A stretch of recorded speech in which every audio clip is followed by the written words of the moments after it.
What's up, guys? Welcome back to the channel. I just made it back to Pennsylvania today and finished up everything on the car, just got it loaded in the trailer, and tomorrow morning, like 4:30 a.m., we're gonna head back down to North Carolina, get this thing unloaded, and then we can essentially do all the mechanical stuff to get this thing up and running and eventually get ourselves a first start with this insane turbo kit. But he's all loaded up, exhaust just chilling back there. Probably end up either keeping that or selling it because obviously we're out the hood now, and who knows, we might go back to it in the future, so I'll probably hold on to it. But yeah, we're all loaded up, rolled it up. Now we need the 2x4s because the intercooler sits a little lower. Make yourselves a little ramp. But yeah, tomorrow morning, we'll be heading back to North Carolina. And just like that, we are now back home and already in the garage, straight to work on the hatch. I have the entire turbo kit pulled off, chilling here in my living room. Now, the manifold, I'm gonna take to a machine shop and see if we can get the flanges decked, because they're pretty much level, like they bolt up nice, but I just want to make sure they are completely flat, mounting up in the gasket surface under the engine. That way we don't have any leaks.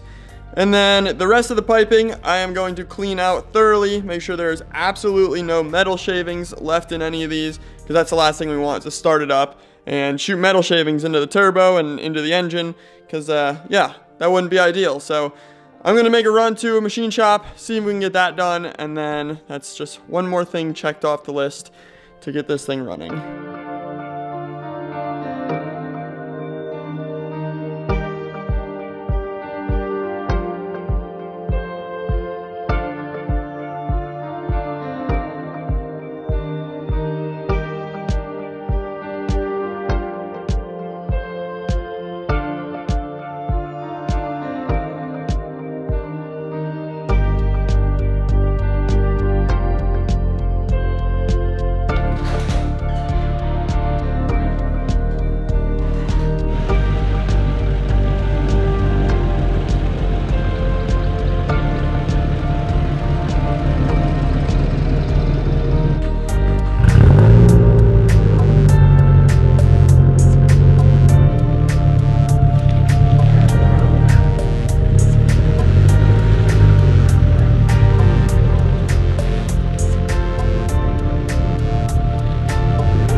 To see this Evo not leave a puddle of oil or anything on the floor after it's been sitting here for quite a few days is so relieving. The other day off camera, I went ahead and replaced the oil pan underneath the car and also replaced the Ultra Gray with some Honda Bond, because for whatever reason the pan was leaking all over the place from all over the sides. So got that all fixed, sorted, no more leaks, so I'm a happy man. What we're gonna do right now is go ahead and clean all of my intercooler piping and stainless piping with acetone and a rag, and then blow it all out with air to make sure there's no metal shavings or anything in there that can harm the engine or any part of the turbo kit. So let's get it all in the garage and start cleaning all this stuff out.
Now that all the intercooler pipes are clean, I'm gonna start bead rolling all of them to make sure that each end of the pipe has a bead on it so that the silicone coupler and the clamp has something to grab onto so they don't just blow apart as soon as you get some boost in the pipes.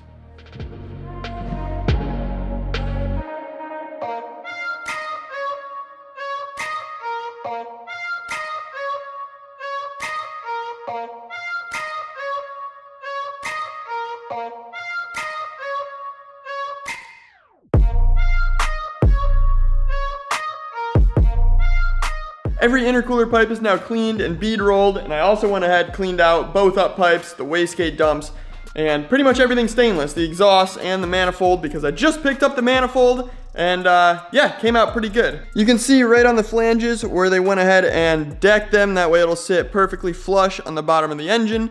And I also just got back from O'Reilly's picking up a set of new gaskets. So we should be able to get this thing bolted up to the car once and for all, and same with the rest of the kit. So we can start assembling it again and yeah, finally get to tighten everything down. Now there's a few things I don't have yet for this car, one of which being the battery relocation kit. I think it's gonna get here Monday, but I am gone all next week. So I wanna get a first start in this. We're gonna figure something out, but we can at least get the kit in. I have a new AOS thanks to a follower. I'll talk more about that later, but yeah, a few things to do, but let's start with the core of it all. Let's get that manifold on.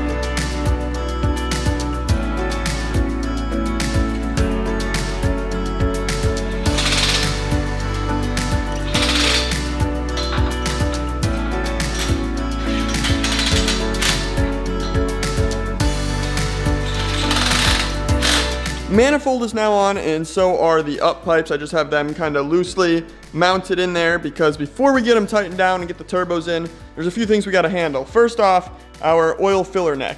So I have decided, after a lot of thought, that we're actually going to be draining this driver's side turbo straight to my filler hole. So obviously we had to make some modifications to our filler neck, and I will show you that in a second.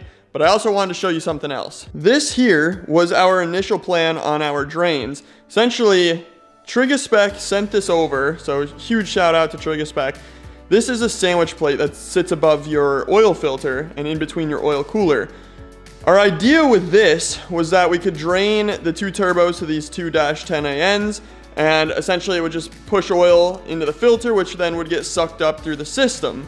But after some thought, I don't know if this will work exactly how we need it to. The way the oil filters work in this car is oil comes down on the outside of the filter and then gets sucked up through the middle, in the middle of that like big bolt that holds it to the oil cooler. That's how the oil kind of travels through there. So the thought with the sandwich plate, we have the holes on the outside. So the thought was that it would drain the oil down, it dropped through the outside, down into the filter, get sucked up and go right back through the system, and it would work as an efficient drain. But after talking with Josh and a few other people, and eventually, you know, I got back to Trigaspec as well, and we're like trying to figure out what would work best. We think because it is 100% gravity fed, which is fine, obviously the oil cooler and oil filter's at the bottom, so it would be going downhill. But I think once it gets down there, there's gonna be obviously a lot of oil in that general vicinity, and I'm not sure if it would like really start to build up and eventually backfeed the line and start acting as more of like a pump. I don't know. I might try it at some point, but right now I think we're just gonna drain to our filler hole. Yes, there might be a little bit of crankcase pressure, but it shouldn't be any more than what's in the back of the head. So I'll show you what we made to replace our filler neck. I had originally ordered this Torque Solution filler neck. Essentially, it's just a little stubby filler neck, but as you can see, I cut the bottom off of it. Well, I didn't. I dropped it off at Speedworks, which is a local shop here in Goldsboro, and we made some modifications because this, was supposed to be the filler neck, and then we had this fancy torque solution cap for it with a -10 AN on top for, catch can drains or whatever you want to drain to it. And then I just had a down step to go down to a -10. The problem is with all this stuff attached, it was getting pretty long. So long that it was actually hitting the bottom of the turbo. And it just, it was kind of a mess. So I took it to Speedworks and had Rodney, their welder over there at Speed Fab, he went ahead, lopped that thing right off, and then just welded on a -10 little bung to it. And that's what we got. So now this will sit down in that hole, and that'll be our oil drain for the driver's side turbo. Yeah, it's a little bit more difficult if we want to fill this thing with oil, but quite frankly, since I've owned this car, I've never, other than when I did the initial oil change, had to fill oil. We have no leaks, so there's no reason to have to fill any oil in this thing. So this will work just fine, and then for the case that we do have to fill it, just take the 2 bolts off, pop this off, and then you got your nice big filler hole there. Just run a big funnel. So with that said, let's go ahead and get that thing bolted down in there, and that way we have a spot to drain our driver's side to. The passenger side, we're gonna drain right to the back of the head where we normally drain to.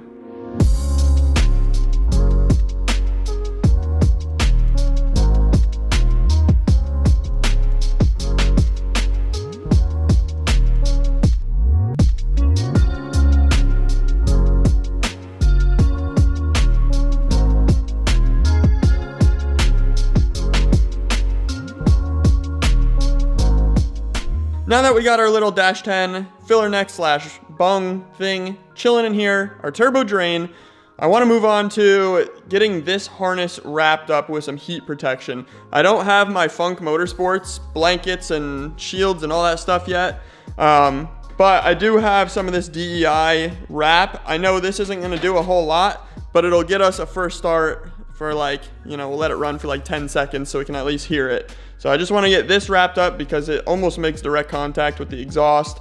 Definitely don't want that getting fried. That is alternator, AC compressor, power steering, I believe, actuator.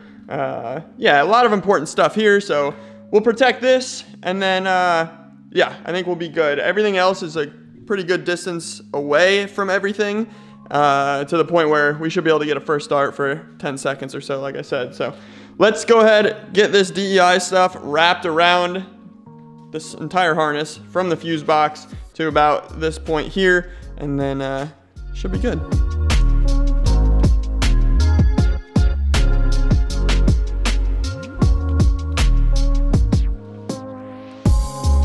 Heat wrap is now on. Obviously this is just the kind of the first stage of it, but I got this harness double wrapped, AC line double wrapped, and then this AC line also double wrapped.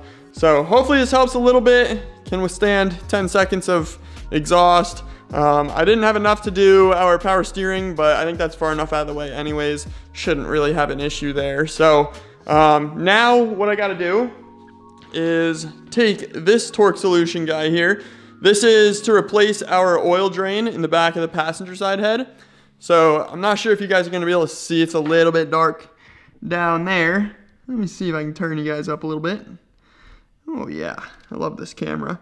So that guy, you can see that little drain down there, that barb, little hose connector kind of guy, comes out of there, and we can replace that with this -10. Wow, we are bright now, guys.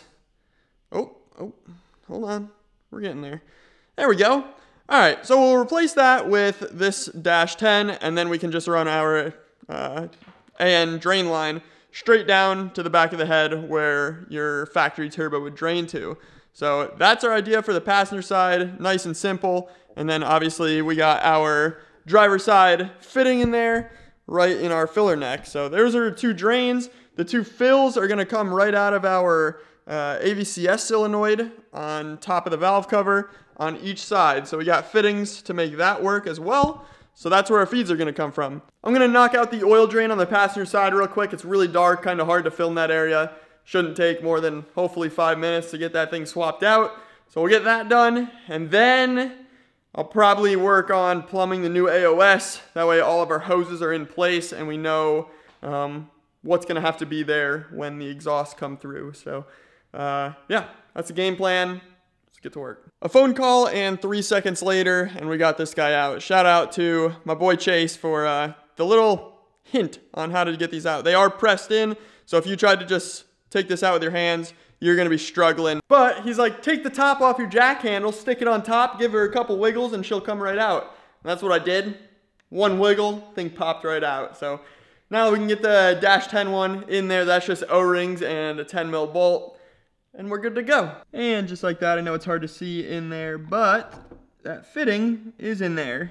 So now we'll have our drain set up there. Let's go ahead and get the AOS plumbed, and that way I can get that off my mind. If you guys saw the last video, you know the frustration I had with the AOS, but guy on Instagram hit me up and sent one over free of charge. So huge shout out to Aiden. I'll have your Instagram linked in the description and also right here on the video somewhere. Yeah, huge help. He sent over a new V3 with everything. So we're just gonna swap out the canisters, swap out that coolant line, and then extend all the rest of the hoses that need to be extended. But other than that, we should be in business. Here is the new one chilling right here. So the wrinkle black will actually look really good in here, tucked behind everything. So yeah, super stoked. We'll take the top off, replace it with the comp top, run that to a catch can, and then yeah, coolant lines appear to be good. So try this out, and I think it'll work. It is now 3:11 in the morning, and I've just been grinding on this car. Here's the deal, guys. I leave Sunday morning, and I'm gone for a week. Trying my hardest to have a first start before I leave, and also have the time to edit this entire video and get it uploaded so you guys can watch. It's not easy, but we're getting there. There's a few things that I can't really get done, and we might just have to, you know, make it work for the first start. First thing is the oil drain on the driver's side. I showed you guys, we made that custom filler, kind of -10 filler hole thing. It's still a little bit high. Like, it has to be downhill the whole way. There's no pressure or whatever on the oil drain. So what I'm gonna have to do, I think, is actually, instead of having the 90 ANs with like the bend, they gotta be like an elbow. I think if we have an elbow on the bottom of the turbo and an elbow on the bung on the valve cover, it'll be downhill, we'll be good to go. So I have to find 2 elbows. Hopefully there's some local. If not, I'll literally just drain the turbo into a bucket under the car for 10 seconds so we can hear the dang thing before I leave. Tomorrow I gotta pick up some T-fittings so I can tee my vacuum lines for plumbing wastegate and blow-off valves. And then, oh, and also turbos, I think, too. Turbos have to be teed off from the boost controller. Other than that, we're looking in good shape. I'll show you guys what we got. Turbos, like I said, in the car. The feeds are plumbed. The drain on the passenger side is plumbed. I made that -10 line all the way down. All the intercooler piping is in. Let me turn the brightness up a little bit so you guys can kind of see. We just need to tee those 2 vacuum lines together. The only intercooler pipes that aren't in are from the turbo to the tops. So they're just one piece, super easy. I just wanted to get the turbos in place exactly where we need them first before we slap those on. But yeah, this drain right here, you can see with that big fitting, it's gonna be just like flat, maybe a little uphill. So we can't have that, but I think if we have just a straight elbow, it'll shorten it enough where we can have a downhill slope for our oil, for the oil drain. I'm tired. Everything else is looking pretty good. So I think it's doable, but yeah, just gotta figure out a few things before we try to fire this thing. With that said, I'm gonna go upload this content to the computer. We got a little issue. My other SD card broke while it was in the camera somehow. And I don't think I'm gonna be able to get the footage off that. I'm crossing my fingers. But if not, you might see a big break in content, which sucks. I did have a decent amount on there today. Luckily, I did put everything on the computer the other night, so should have most of it. Just, it won't read in the camera, so I don't know if it's gonna read in the computer. I don't even know how that happened. It was working, and then all of a sudden it wasn't. So, yeah, that's where we're at. I'll catch you guys in the morning. Good morning, guys. Well, I should say good afternoon because it's 2:45. I've been up since around 6:30 in the morning, got like 2 hours of sleep, and been just scavenging all over this city, this state, for parts, because all I've needed is to get this turbo drain on the driver's side plumbed at a downhill slope, and it's proving to be quite challenging. So to get a first start in the tight time frame we have, I'm going ahead, just running a hose straight out the bottom of the drain to a bucket. We'll run the car for like 10 seconds, like I said, and you know, we'll get to hear it at least. It'll probably push half quart of oil, which is no big deal. So we're pretty much ready. I gotta get the car on the ground, figure out how to hook power to this thing, and then we can fire it up. I got everything back in, and pretty much everything is plumbed besides this turbo drain for this turbo. So yeah, I'm just gonna run it to a bucket. We're not gonna run it long. Maybe I'll dump some oil in it just so we have a little extra, but yeah, we should be good. Now, obviously, there's still so much to be done, like hob switch just chilling here. All the wiring has to be cleaned up. Still have vacuum lines to plumb, but as far as a first start, we should be okay. So yeah, let me get the car back on the ground. We'll probably roll it out a little bit, and then we'll get some fire extinguishers. I got one right there, but we'll get some more just in case. All right, I have a battery hooked up to the terminals, and then I have a jump pack on the fuel system. I'm a little bit nervous, but I'm so excited. So let's just go ahead, get this thing started. I'm gonna let it run for like 10 seconds and shut it off, but at least I'll get to hear what it's gonna sound like before I leave.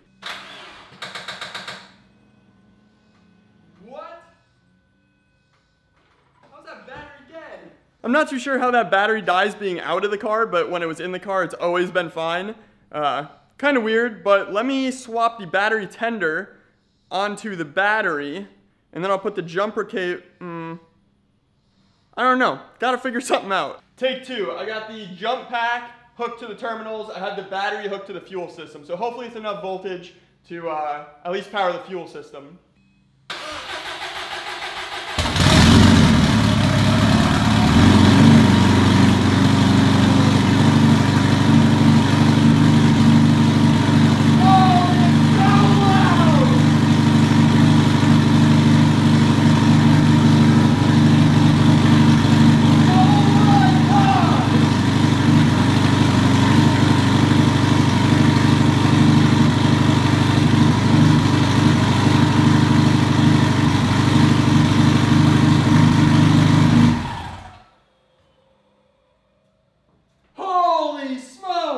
That was wild. When it first started up, I was like, damn, it's a lawnmower. It literally sounds like a lawnmower. But then once all 4 cylinders actually started firing, that was nuts. Now, yes, we still have some vacuum leaks. We got the dipstick or the filler neck hole wide open. So it's probably gonna sound a little bit different once we close up all the gaps. I got a whole Christmas tree on the dash, but we'll get that sorted. We got a few leaks by the looks of it coming from our AVCS solenoids where I put those fittings in, so little adjustments as to be expected. I'll probably just run different crush washers, run some Teflon tape on the NPT fitting, and we should be okay. But yeah, that's nuts. It's so loud, like I'm literally have to scream and I can't even hear myself talk. So yeah. There you go. Well, we got the first start out of the way. Been dying to get that thing done, and now I gotta go mow my lawn. So I guess I'm gonna wrap this one up here. You heard it run. It's what everyone was waiting on. So it's definitely probably gonna sound a little different once we work out the bugs and once the ECU figures out the car. But there you go. It's loud. That's pretty much all I got for you in this one. I hope you guys enjoyed. Hope you guys are stoked to see what this thing can frickin' do. And I'll catch you in the next one. Until then, peace out. See y'all later.